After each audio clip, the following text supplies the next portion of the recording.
How to post a reel on Instagram on Android. This tutorial shows you how to upload and share a reel directly from the app. First, open the Instagram app on your Android device. After that, tap the plus icon at the top left corner of the screen to open the content creator. From there, swipe across the options at the bottom and select Reel. At this point, you can either record a new video directly by tapping the record button, or tap the gallery icon at the bottom left to choose an existing video from your device.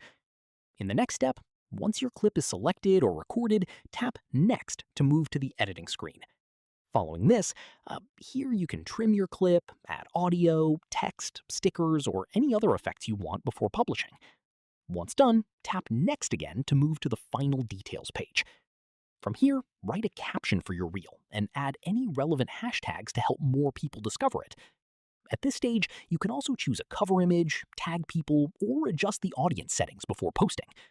Finally, once everything looks good, tap Share, and your reel will be published to your profile and pushed out to your followers. And that's it. If this guide helped you post a reel on Instagram on your Android, give it a like, subscribe for more Instagram tutorials, and tap the bell icon for updates. See you in the next one.